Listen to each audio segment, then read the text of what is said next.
New York City, it glittered. A siren song in steel and glass towers scraped the endless sky. Money flowed like an electric current. Dreams were manufactured here, daily, hourly. Everyone wanted their piece of the shine. They craved the intoxicating hum of success, the promise of becoming someone new, someone important, someone envied. But beneath the shimmering surface, shadows danced. A different kind of hunger thrived, the desperate need for status, for recognition. Appearances were everything. Substance, that was optional, often forgotten.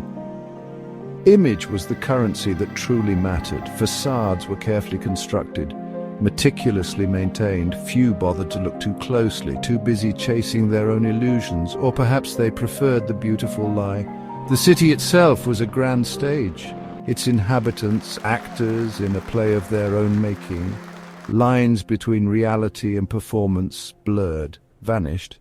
Here you could be anyone you dared to claim, if you played the part well enough, someone just like Anna Delvey. Far from the New York lights, Anna Sorokin began. Her origins were ordinary, unremarkable, a stark grey contrast to the vibrant colours she would later paint. No sprawling estates, no ancient family name, just a quiet life, a world away from luxury. But a powerful ambition simmered within, a desire to escape, to transform, to shed her old skin and become someone else entirely, someone unforgettable. The persona of Anna Delvey was born, a meticulous creation, a work of fiction. She was a German heiress, she claimed, vast family wealth, a trust fund waiting, 60 million euros. Her background remained artfully vague, impressively grand. She practiced the accent, the subtle tells of old money. She acquired the uniform Celine glasses, Gucci sandals, Rick Owens jackets. Every detail was a carefully chosen brushstroke, building the masterpiece of her new identity. She was ready for her debut. Her first appearances were calculated. Testing the waters of New York's elite circles, she exuded an unshakable confidence, an air of casual, almost bored entitlement. Anna Delvey, the German heiress, had arrived. Anna moved through New York's elite, a ghost in expensive clothing. She appeared at art openings, fashion week parties, exclusive dinners, where deals were whispered. She knew the right names to drop, the right places to be seen. She collected contacts like expensive charms, each one a step higher on the social ladder. She was a quick study, a chameleon, blending seamlessly into a world she had only imagined. Her spending was a spectacle. $100 tips for unimpressed hotel staff. Designer labels draped her slight frame. She lived in boutique hotels for weeks, months, the Carlyle, the Beekman, 11 Howard, creating the illusion of boundless liquid wealth. Cash flowed from her, or so it seemed, always just enough to keep the illusion alive, a performance of prosperity that few dared to question at first. Friendships were curated, strategically chosen. She targeted influencers, artists, financiers, tech bros. Anyone who could offer legitimacy, access. They saw what they wanted to see. The centerpiece of her ambition, the Anna Delvey Foundation, ADF, a grand, audacious vision, a private members club, a dynamic arts space, housed in the historic Church Missions House on Park Avenue South. She spoke of renowned artists, star architects, exclusive events. Her plans were elaborate, impressive, seductive. She had mock-ups, presentations, financial projections. She named powerful imaginary backers, all part of the elaborate tapestry of her deceit. This was to be her legacy, her monument. To fund this dream, she needed millions. So she went to the banks, boldly. Fortress Investment Group, City National Bank. She applied for loans, tens of millions of dollars, armed with forged documents, fake financial statements, fabricated proof of her non-existent German trust fund. The sheer audacity was breathtaking. She played the part of a serious entrepreneur, a visionary who just needed capital. She almost succeeded, while chasing big bankrolls. Smaller cons kept her afloat, the forgotten wallet, the delayed wire transfer. Excuses flowed effortlessly, always plausible, always temporary. She conned friends, acquaintances, businesses. For a while, everyone believed. Section 5. The cracks appear. Whispers in gilded halls. The unpaid bills began to pile high. Luxury hotels grew impatient. The Beekman, the W downtown, 11 Howard. She was asked to leave, locked out. Her promises of wire transfers wore thin. Bounced checks became a theme, the first visible cracks in her facade, small fissures, but they spread.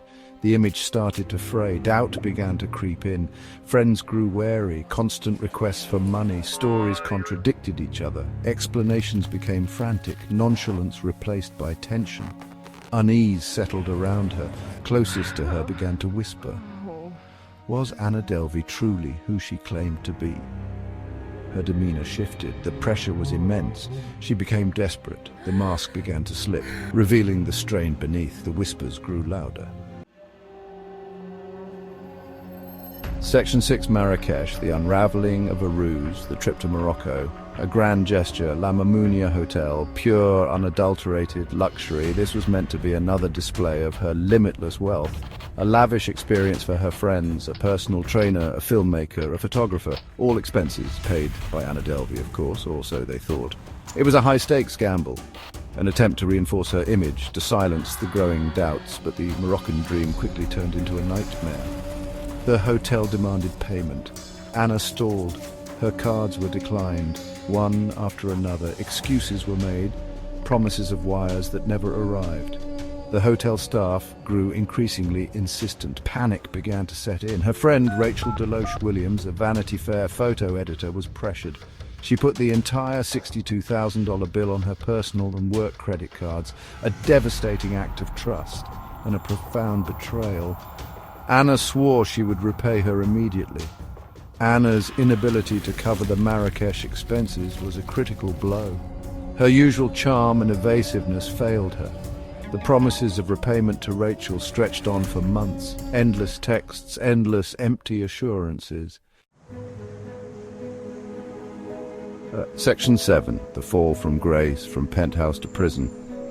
The whispers had turned into formal complaints. Banks, hotels, individuals Anna had defrauded, they all wanted their money, they wanted justice. The Manhattan District Attorney's Office began its investigation. The net was slowly, methodically closing in. Anna's carefully constructed world was crumbling, piece by piece, lie by lie. The authorities were piecing together the puzzle. The scale of her deceptions was becoming clear. Her time was running out. Anna was now effectively on the run, hopping between hotels, evading angry creditors. She even tried to flee to California, attempting to secure more funds, more loans. Even as the authorities were actively pursuing her, her audacity remained, or perhaps it was desperation. She was still playing the game, still trying to stay one step ahead. But the game was almost over. She was no longer the hunter, but the hunted. The end came in Malibu, not in a glamorous penthouse, but in a sting operation outside a high-end rehab facility. Passages Malibu, where she had sought refuge, or perhaps another opportunity. She was arrested in October 2017. The charade was finally, definitively over. Section 8, The People versus Anna Delvey, A Trial of Illusions. The trial of Anna Sorokin, aka Anna Delvey, was a media sensation. It captivated New York and the world. Her courtroom fashion became a daily topic, styled by a hired professional, even from behind bars. Was it defiance, a final act of performance, or simply Anna being Anna? The public remained fascinated, divided. Was she a criminal mastermind or a misguided fantasist?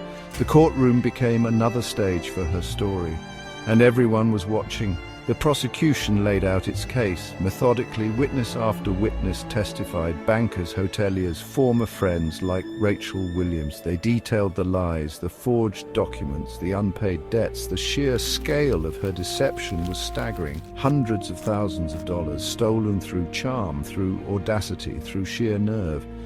The evidence painted a clear picture of a calculated predator who exploited the trust and ambition of others. Anna's defense lawyer, Todd Spodek, had a difficult task. He argued she was not a con artist, but an ambitious entrepreneur whose unconventional methods were misunderstood. She had a grand vision, the Anna Delvey Foundation. Section 9. echoes of an heiress, ambition, greed, and the American dream distorted. Anna Sorokin served her time, almost 4 years, released early for good behavior, then quickly detained by ICE for overstaying her visa. Deportation to Germany loomed, but her story was far from over. Netflix paid her hundreds of thousands for the rights. Inventing Anna became a global hit. She continued to make headlines, even from detention, creating art, giving interviews, still curating her image. The saga of Anna Delvey lived on. Was it simply ambition gone awry? A young woman who flew too close to the sun? Or was it a calculated, predatory scheme from the very beginning? The line between audacious entrepreneurship and outright fraud. It's a line Anna danced on, then obliterated. Her ambition was undeniable, her drive immense, but it was fueled by deceit and a disregard for others. She wanted the life, the status, the recognition, and she was willing to do anything to get it, even if it meant building it all on lies. Her story holds up a mirror to society, to our collective obsession with wealth, with status, with image.